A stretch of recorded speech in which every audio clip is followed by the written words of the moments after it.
Grief has a strange way of settling into the corners of your life. Some mornings, it felt like a heavy coat draped across my shoulders. Other days, it was more like a dull, lingering ache, as if a part of me had been scooped out and nothing would ever fill the emptiness again. When my husband died, I thought the pain of losing him would be the greatest wound I'd ever carry. What I didn't know then was that a deeper kind of heartbreak was still waiting for me. One that would come not from death, but from betrayal. My husband was not just my partner. He was my anchor. He had a quiet way of making me believe that, no matter how hard the world became, the two of us could weather it together.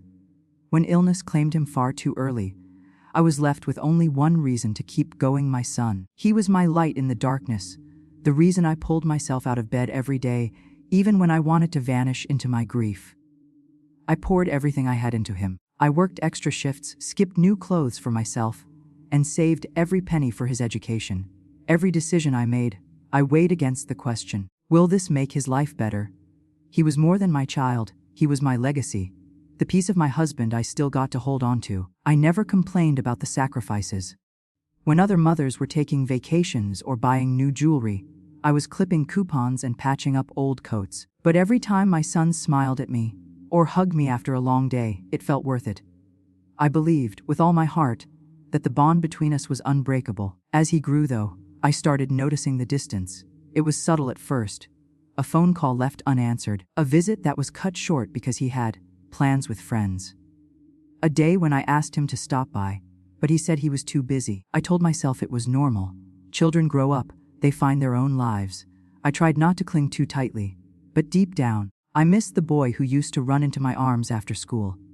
I missed the way he'd sit across the kitchen table and tell me about his dreams.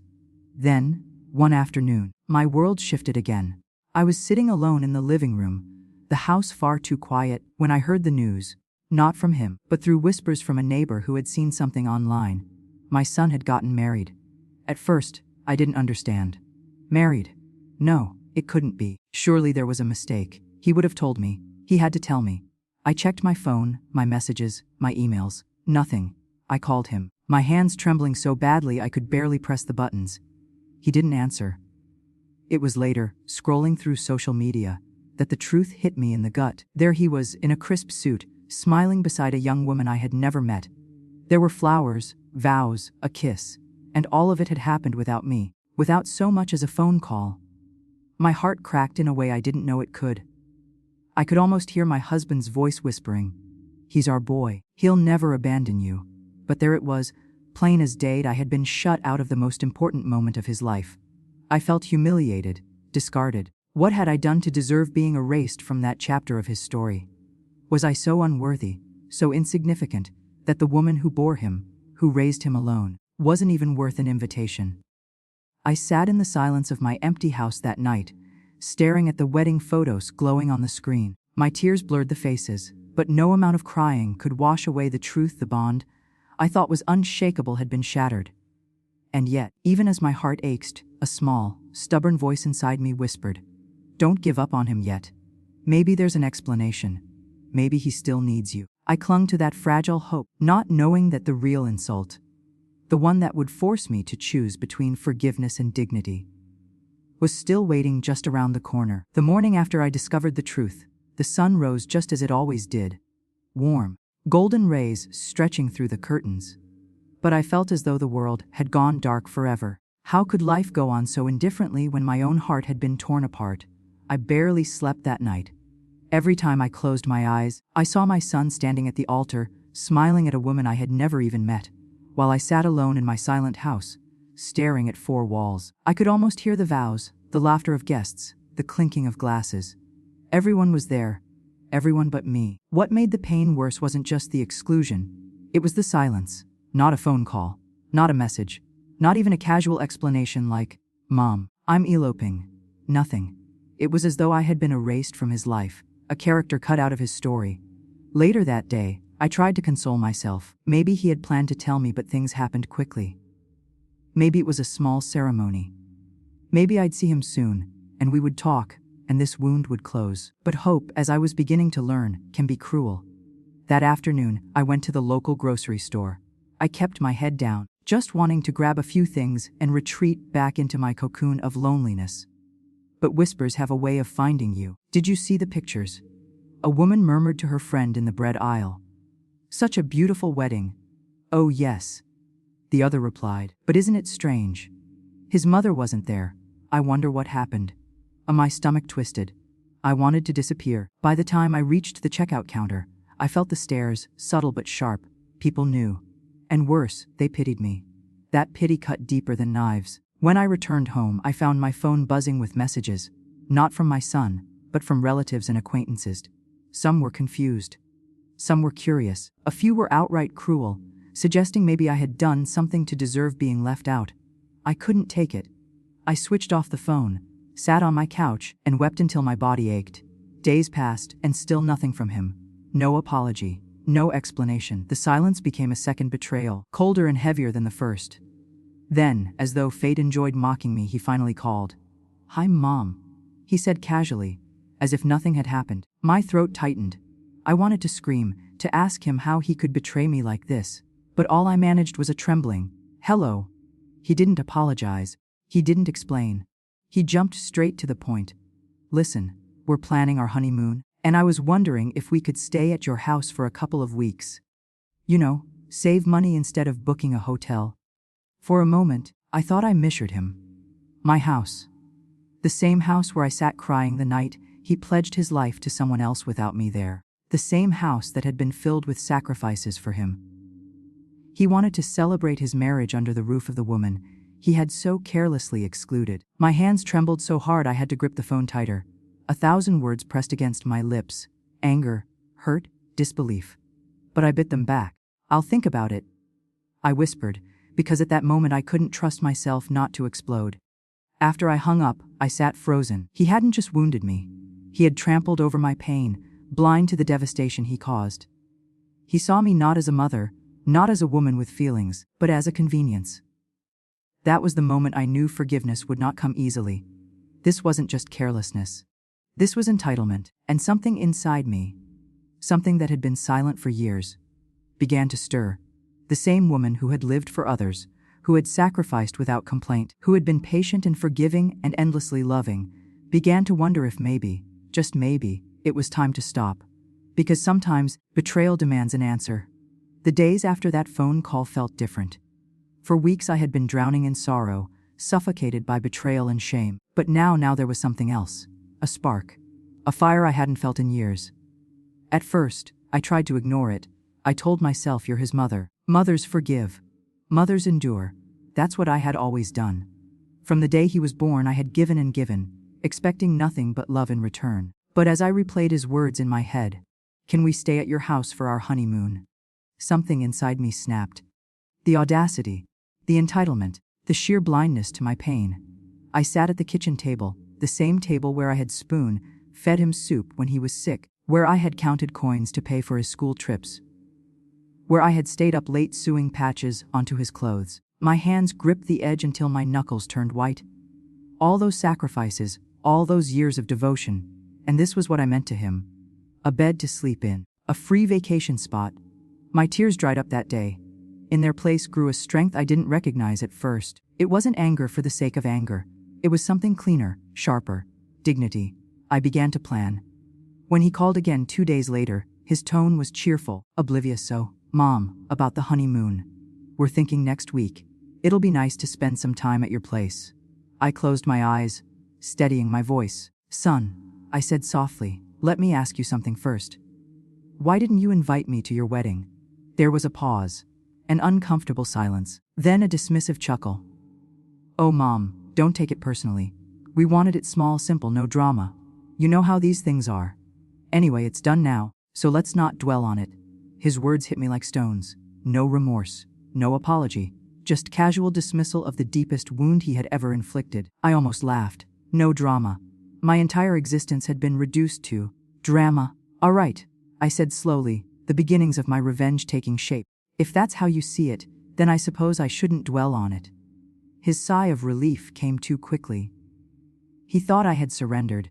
He thought the same woman who had bent for him his entire life would bend again. But not this time. The following week, He and his new wife arrived at my doorstep, suitcases in hand, smiles bright.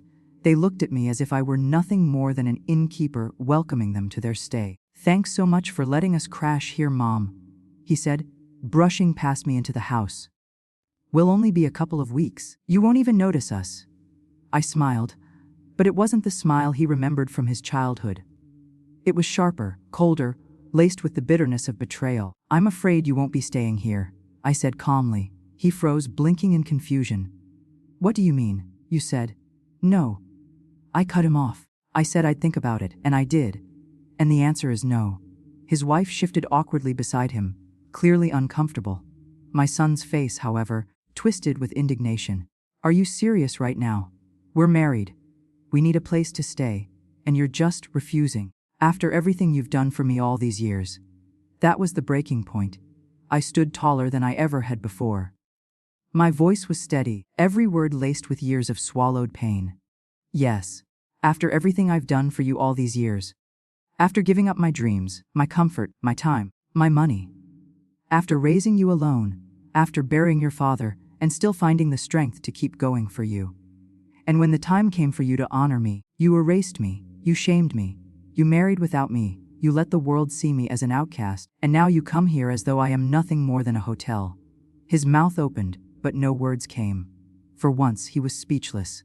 I continued, my voice trembling not with weakness, but with power.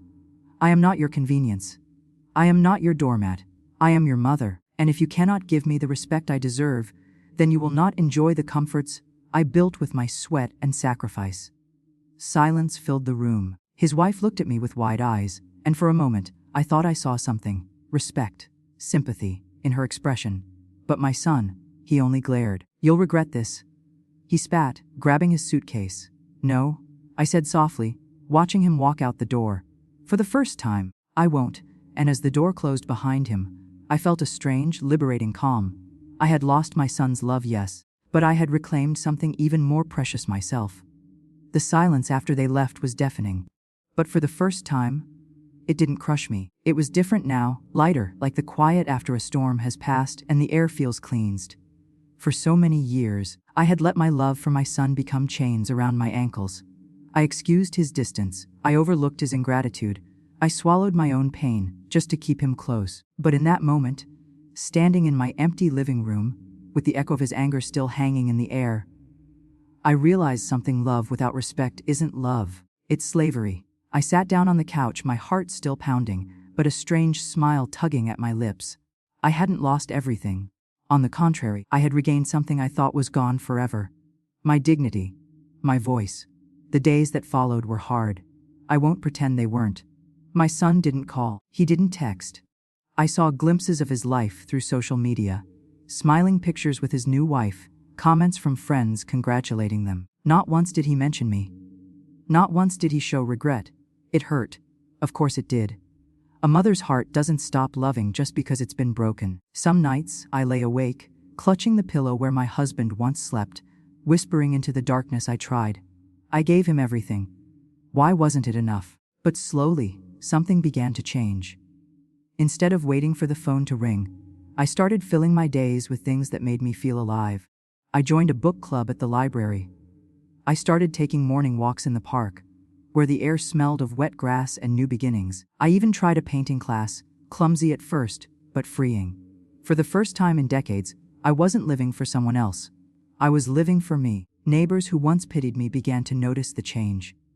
"You look different," one said. "Happier." And they were right. I also began to meet new people, not romantic love. I wasn't ready for that, but friendships that filled the hollow spaces in my heart. Laughter returned to my home, not from my son, but from women who had lived through their own storms and found the courage to dance in the rain. Every so often, I thought about him. My son, my boy who had once clung to my hand crossing the street, who had once whispered, "Don't leave me, Mommy." That boy was gone now, replaced by a man who couldn't see my worth. Maybe one day, he would change. Maybe one day, he would knock on my door with real remorse in his eyes. If that day ever came, I knew I would listen. But I would never again let him treat me as less than I was. Because I had finally learned the hardest, most precious lesson of all: losing someone's love hurts, but losing yourself hurts far more. One evening, I sat on the porch watching the sunset bleed across the sky, shades of gold and crimson stretching like brush strokes across a canvas. I thought of my husband then, how he used to hold my hand during sunsets, and I whispered, "I did it, love." I finally stood up for myself. And for the first time since he died, I felt as though he was right there beside me, smiling with pride. The future stretched before me. Not the future I once imagined, filled with family dinners and grandchildren running through the house, but a future of my own making, one built on strength, dignity, and self-respect. And as the last light of the sun dipped below the horizon, I closed my eyes and whispered the words that had become my salvation. He may have taken my love for granted, but I will never again give away my worth so cheaply.